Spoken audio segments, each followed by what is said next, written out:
Bonjour à tous.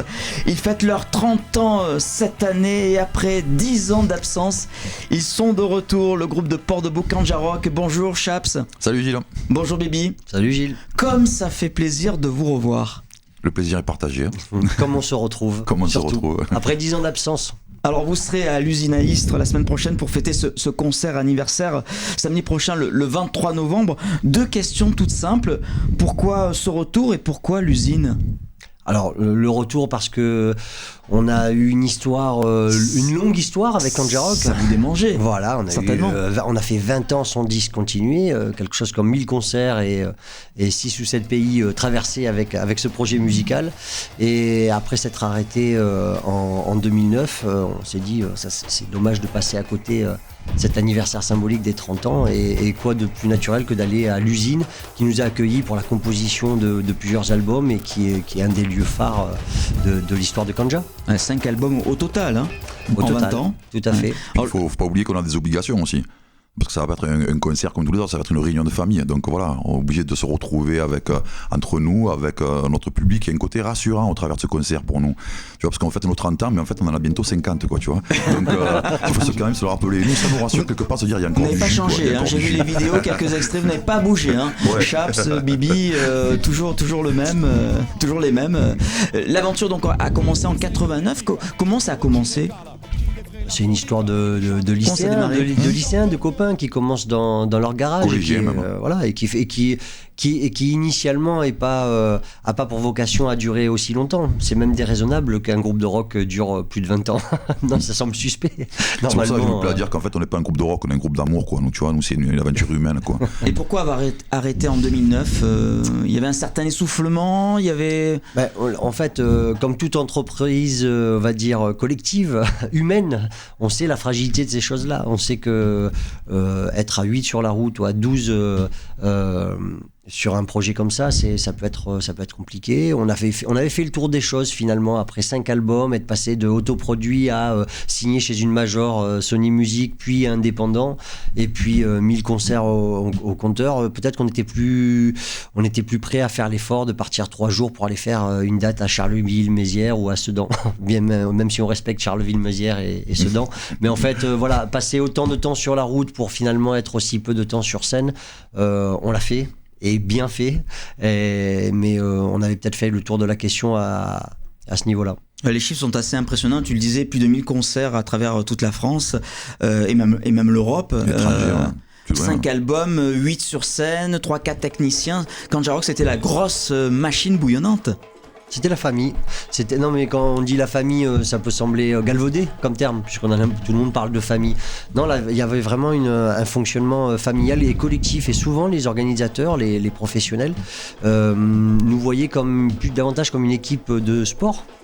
Quand on sortait du camion, il y avait cette espèce-là d'élan collectif où un tel était chanteur, mais il s'occupait aussi d'autres choses dans l'organisation du groupe. Un tel était tromboniste et s'occupait couteau suisse. Voilà, couteau suisse. Et en fait, ce côté-là, cette dynamique, un peu le do-it-yourself, où on fait tout. En ce moment, le mot à la mode, c'est de dire on fait le 360, tout le monde fait un peu tout. On faisait déjà ça, nous, il y a 20 ans en arrière. Et c'est ce qui nous a permis de faire carrière, d'une certaine manière, et d'aller plus loin, de mettre notre petite utopie, de l'amener très loin jusqu'au Venezuela, au Maroc ou en Suède.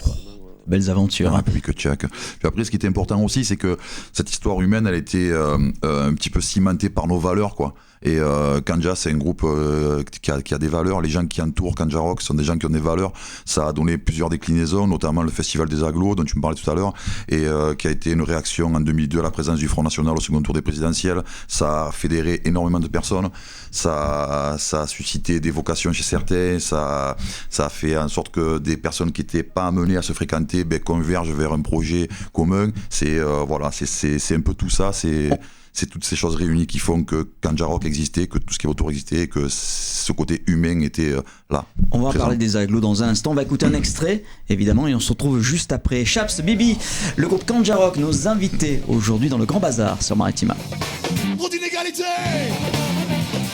Tu as construit la cité de foncé. Ce reste à figure, mais c'est origine métissée. Que faisaient les gars durant l'Antiquité. Nul n'est fondation, mais c'est qui l'a inventé.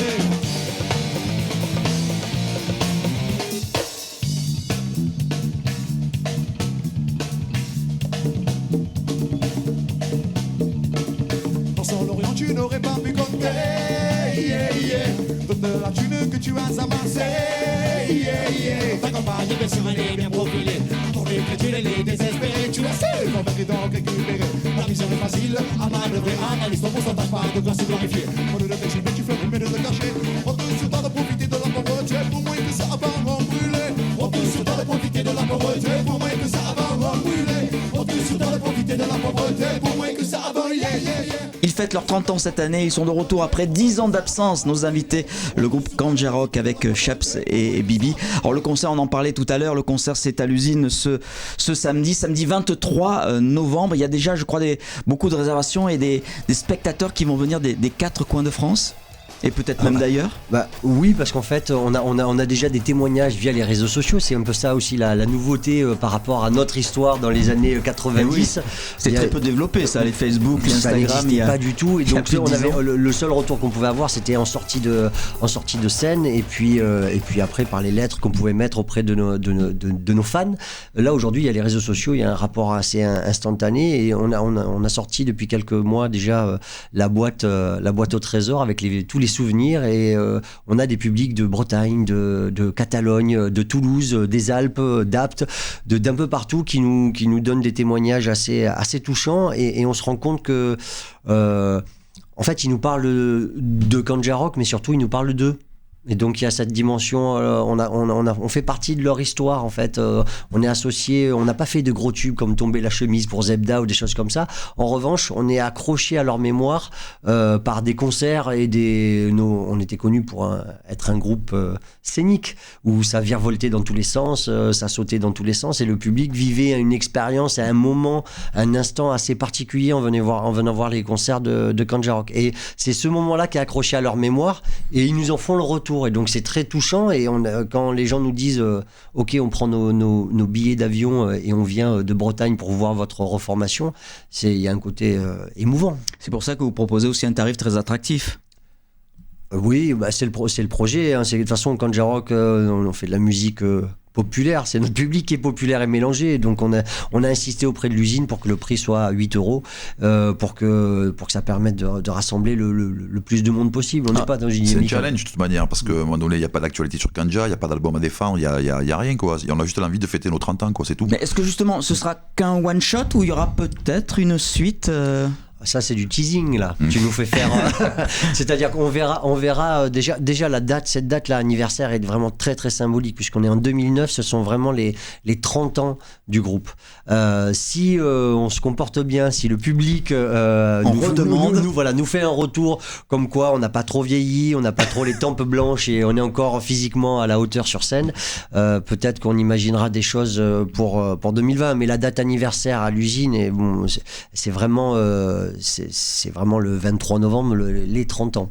Alors il y a un livre qui vient de sortir récemment, ça s'appelle Histoire du rock à Marseille. Il est signé de qui d'ailleurs De Pascal Escobar, ouais. qui est un musicien et écrivain. C'est le deuxième tome. Le premier tome avait été écrit par Rossi de Quartier Nord, qui était l'histoire du rock à Marseille de 60 aux années 80. Alors je cite dans ce bouquin, Ganja Rock c'était la Mano Negra de Marseille. J'étais là quand ils ont joué à la Plaine. Ils ont démonté le quartier. Ça c'est la musique de Marseille. Partout où vous passiez, vous retourniez les quartiers C'est surtout qu'on ressemblait à ce qu'était la Plaine à cette époque-là, c'est-à-dire que à la fois sans le mur, voilà, sans les murs de Berlin, mais une forme de métissage évident, à la fois dans les styles musicaux qu'on pouvait aborder, mais aussi dans les langues. Chaps chante dans plusieurs langues et dans les instruments et aussi dans ce qu'on pouvait donner, latin, quelque chose à la fois ça. généreux et on n'a jamais triché là-dessus. C'est-à-dire qu'on mouille le maillot quand on monte sur scène avec Ganja Rock. On peut être sûr que ça ne sera pas un concert assis à l'usine. Non, Chaps. Puis je pense qu'à un moment donné, il faut toujours avoir une espèce d'étiquette pour donner une référence et tout. Et donc à l'époque, nous, c'est vrai que c'était la Mano Negra, quoi. Bon, maintenant, je ne sais pas si l'image collerait encore, mais bon, effectivement, à ce moment-là, c'était ce qui était le plus raccord. Et de cette aventure musicale scénique est né aussi un festival, le Festival des Agglos, on en parlait il y a quelques instants, qui a perduré pendant une dizaine d'années également. C'était entre 2002 et 2011. Tout à fait. C'était à l'entre-deux-tours de 2002, suite à la présence de l'extrême droite au second tour. On s'est mobilisé et finalement d'une réaction, on est passé à l'action. On a fait ce festival-là qui a été un festival assez exemplaire puisqu'on était sur un site complètement emblématique qui était les agglomérés du côté de Port-de-Bouc. Ça c'est Chaps qui peut plus en parler. Emprunt de la mémoire ouvrière, mais surtout on a 100 bénévoles chaque année venaient travailler. On a fait des fois 10 000, 15 000, 18 000 personnes rassemblées sur cet endroit-là, juste avec l'huile de coude, de l'imagination. Ça ressemble à Kanjarok, ça, finalement. Et ça aussi, c'était une sacrée aventure. Hein. Merci beaucoup, messieurs. Merci à toi. On le rappelle, la Furia Kanjarok est de retour la semaine prochaine, samedi 23 novembre, à l'usine à Istres. Réservation, comment on fait? Les points de vente habituels, les points de vente habituels. Et on peut même faire gagner des places ou sur les réseaux sociaux. Sur votre page Facebook notamment. Tout à fait. Et sur Maritima. Évidemment. Merci beaucoup. Et soyez en forme parce que nous on a le feu. Merci Chaps. Merci Bibi. Salut Bibi. On va écouter un extrait. Salut à tous. Merci.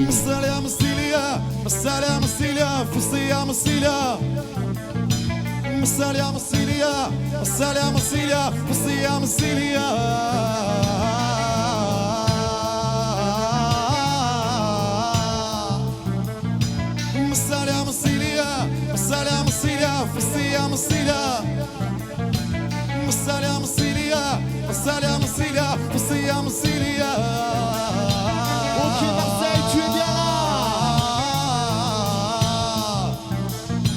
L'âme marseillaise se nourrit de tous les vents, d'Amérique du Sud, d'Afrique ou bien d'Orient. De parfum et saveur, de couleurs et d'encens, les cultures s'y échangent et construisent son présent.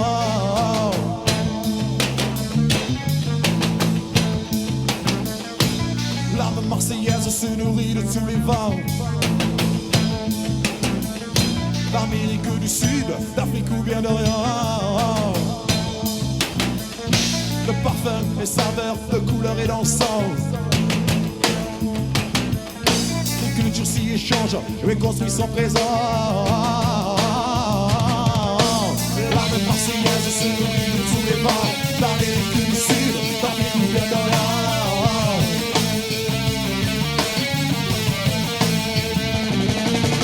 L'âme marseillaise se nourrit de tous les vents, d'Amérique du Sud, d'Afrique ou bien d'Orient.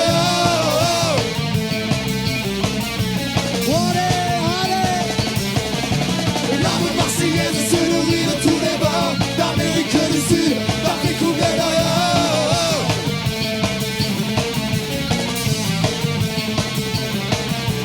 Bienvenue dans la ville puissante.